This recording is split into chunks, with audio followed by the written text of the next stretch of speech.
Today is Sunday, January 10th, 2021. Normally when I make a video, I use a set piece of writing from some point in my past and then add some video and music to it. Today, I just wanted to say a couple of things extemporaneously because it's been a hell of a week.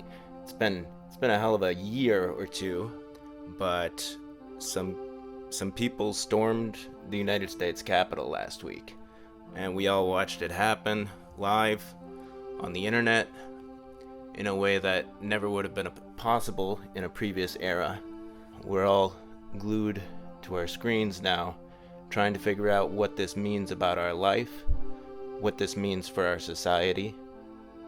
The last year with coronavirus has thrown into doubt the integrity of our structures within our society. For most of us, living relatively comfortable middle-class lives in a developed nation, we haven't had to worry about food scarcity. We haven't had to worry about the stability of our society for the most part. And now it seems that current events are conspiring to accelerate certain trends that do call those things into question, where suddenly the things you want at the grocery store might not be there, which seems like a minor inconvenience, but can plant a seed in your mind to remind you that we're about 3 days from empty shelves in this country, that our supply chains are actually fragile things, and that by extension the veneer of civilization that we rely on is quite fragile. Furthermore, this kind of upheaval reminds us that things will not necessarily always be the way that they have been, that our institutions rely on good faith actors, that to a certain extent you need a level of ideological cohesion to maintain a complex society. The other really bizarre thing about this time is that we didn't just see a group of, call them what you want, looters, rioters, domestic terrorists, white supremacists, reactionaries, angry people from the suburbs. We didn't just see a group of extremists storm into our Capitol building with the intention of interrupting a democratic process, abducting people, perhaps killing people. We witnessed people around us trying to process this in real time and trying to make up or embrace a narrative that would allow them to continue living their preferred reality. For some people, this meant that actually Antifa did this, that this was designed as a sort of 12D chess move to make Trump and his people look bad. You could see the gears turning in real time. And it's not just strangers on the internet.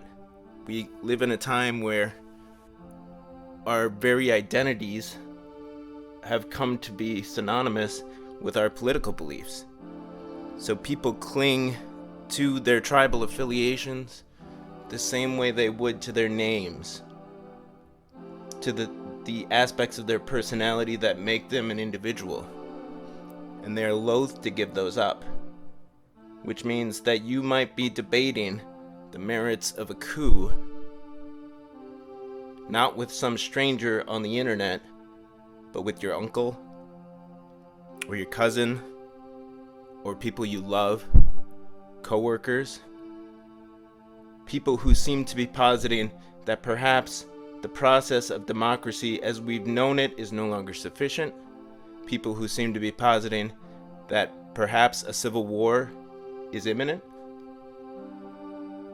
that perhaps their side would easily win a civil war, and perhaps that would be a preferable outcome. Now, these things are horrifying to hear from any average citizen within a society, but they're even more startling when we know and love the people involved. And I guess my only plea, in light of this, is to try to live our lives with compassion. If your political ideology is not rooted in compassion, what's the point? What are you doing? You might want to reevaluate that.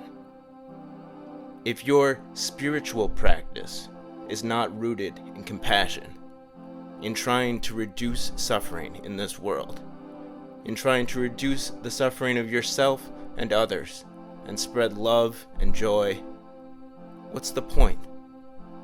What are you doing? It might be time to reevaluate that. There's a gentleman that I have watched for many years who passed on, unfortunately, this last year, by the name of Michael Brooks, who was a political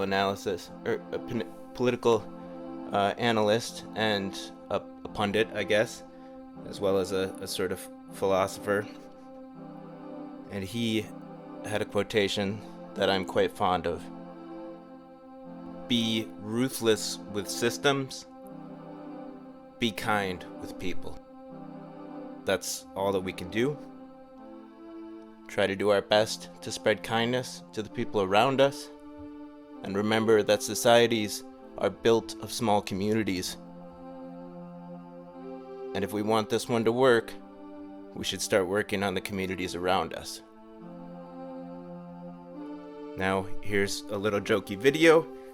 It is a piece of writing that I did a couple of years ago. Enjoy.